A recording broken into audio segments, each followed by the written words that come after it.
मैं हूं भगवती प्रसाद पुरोहित एडवोकेट और आप देख रहे हैं कानूनी ज्ञान चैनल।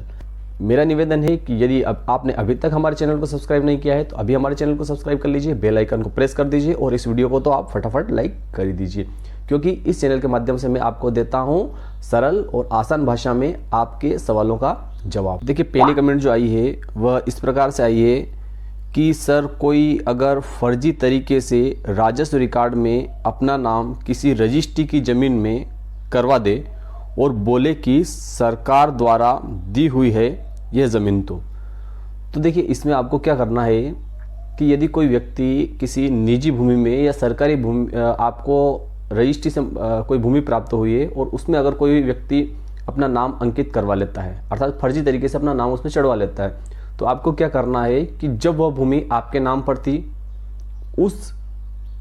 वर्ष से लेकर जब वह भूमि उस अन्य व्यक्ति के नाम पर दर्ज हुई तब तक का आपको खसरा निकालना है, क्योंकि खसरे के अंदर इस बात की प्रविष्टि रहती है कि किस आधार पर जो भूमि है वह अंतरित हुई है, अर्थात उस व्यक्ति के नाम पर हुई है। वह खसरा आपको निकालना है और खसरा निकाल कर आपको जो है प्रकरण लगाना है। यदि उस खसरे में यदि कोई ऐसी एंट्री आती है कि उसमें कोई राजस्व प्रकरण क्रमांक लिखा हुआ है खसरे में, तो उस राजस्व प्रकरण क्रमांक को आपको निकालना है। और राजस्व प्रकरण क्रमांक यदि वास्तव में कोई चला था और उसमें आपको सुनवाई का अवसर नहीं दिया गया था या आपके जो पूर्वज थे उनको सुनवाई का अवसर नहीं दिया गया था, तो ऐसी स्थिति में आपको उस राजस्व प्रकरण के खिलाफ जो है अपील करनी है। और यदि मान लिया जाए कि ऐसा कोई राजस्व प्रकरण आपको उसमें नहीं मिलता है, तो आपको जो है ये करना है कि धारा 115 के तहत एसडीओ महोदय के वहाँ जाकर के ने धारा 115 का आवेदन पेश करना है। अब उस व्यक्ति के ऊपर बर्डन रहता है, अर्थात उसको ये सिद्ध करना रहता है कि वह भूमि उसके पास में कहाँ से आई, यह बात उसे सिद्ध करनी जिसका नाम उसमें अंकित हुआ है। आपके नाम तो पहले थी सही और आप उसमें मतलब वेद भूमि स्वामी भी आप ही हैं, लेकिन उस व्यक्ति के पास में वह भूमि कैसे गई, तो यह सिद्ध करने का अधिकार जो है दायित्व उस व्यक्ति का रहता है जिसके नाम पर अभी वो भूमि हुई है। तो मैं विश्वास रखता हूं कि आपको दिया हुआ जवाब समझ में आ गया होगा। तो अब हम अगली कमेंट को ले लेते हैं। अगली कमेंट कुछ इस प्रकार से है, आदरणीय सर, मेरे भूमि संबंधी प्रकरण में तो तहसीलदार साहब ने जाने कौन सी राजस्व संहिता को पढ़ के इसके विपरीत फैसला सुनाया था, और गौर करने लायक विषय यह है कि मैंने अपने पैतृक भूमि के संबंध में जो 60 वर्षों से हमारे वारिसानों के नाम दर्ज हो चला आ रहा है, पर कई ग्रामीण व्यक्तियों ने अवैध फर्जी नामांतरण रजिस्ट्री करवाकर हमारी भूमि को अपने नाम दर्ज करवा लिया। इस संबंध में जानकारी होने पर वैध भू वारिसान के द्वारा फर्जी नामांतरण को रद्द करने व फर्जी कब्जाधारियों से भूमि खाली कराकर वैध भूमि स्वामियों के नाम दर्ज करने के लिए अपील किया। इस पर फर्जी अवैध कब्जाधारियों के नाम तहसील न्यायालय द्वारा सभी को नोटिस जारी हुआ, जिस पर अवैध कब्जाधारी न्यायालय पहुंचे लेकिन कोई अर्जी या अन्य न्यायालयीन कार्यवाही नहीं किए और तहसीलदार से मिलकर चले गए। इस तरह मैं न्यायालय में 3 माह तक पेशी में उपस्थित रहा, अपील किया, साक्ष्य रखा, फिर भी अनावेदक के पक्ष में कोई कार्यवाही नहीं किया गया और मेरे विचाराधीन से बाहर है कि आदेश के साथ निरस्त कर दिया। कोई अच्छा वैध जानकारी दे जिससे मैं ऐसे में मिली भगत के अवैध कब्जाधारियों व तहसीलदार पर ठोस कार्रवाई हो सके। तो देखिए, मैं बताता हूँ आपको कि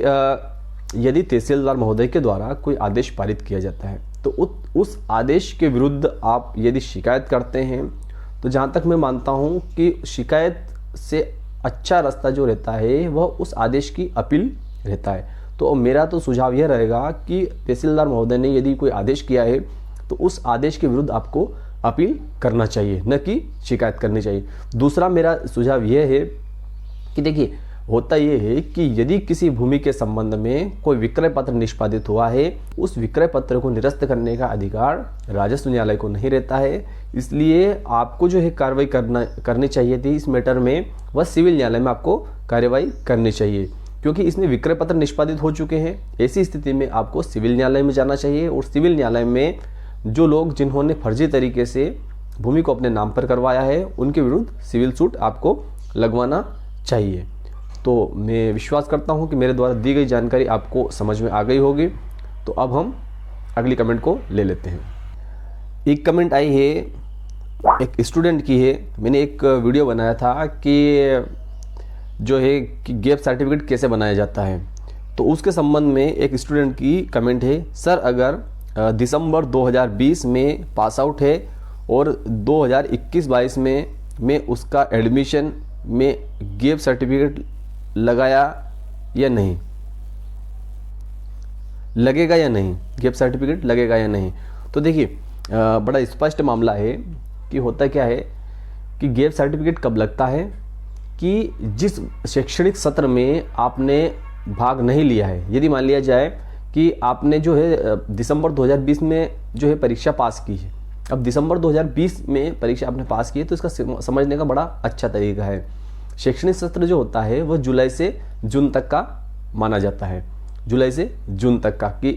1 जुलाई से हम जो भी आखिरी जून है वहाँ तक हम मान लेते हैं। अब होता क्या है कि यदि आपने दिसंबर से पहले परीक्षा पास कर ली है, मतलब जनवरी लगने से पहले आपने परीक्षा पास कर ली है, तो इसका मतलब ये है कि दिसंबर 2020 में आपने परीक्षा पास की, तो इसका मतलब है कि 21 तो लगा ही नहीं है। अब 21 लगा नहीं है तो इसका मतलब ये है, आपको अनुमान लगाना है कि 21 अगर उसमें लगा नहीं है तो इसका मतलब है कि आपने 19 और 20 में परीक्षा पास की है। अब आप 19-20 तो आपने परीक्षा पास कर ली, अब आप जो है एडमिशन लेना चाहते हैं कब, 21-22 में। तो 19-20 में परीक्षा पास की, 21-22 में आप एडमिशन लेना चाहते हैं, तो आपका गैप कौन सा हुआ, 20-21 का। आपका गैप जो है 19-20 में आपने परीक्षा पास की और 21-22 में आप एडमिशन लेना चाहते हैं, तो आपका जो गैप है वह 20-21 का हुआ है, इसलिए उसमें आपको गैप सर्टिफिकेट लगाना चाहिए। विश्वास करता हूँ कि दिया हुआ जवाब आपको समझ आ गया होगा। तो दर्शकों, आज दी गई जानकारी आपको पसंद आई होगी। इसी तरह की जानकारी मेरे द्वारा सरल भाषा में दी जाती है। फिर मिलते हैं अगले वीडियो में, तब तक के लिए जय हिंद, जय भारत।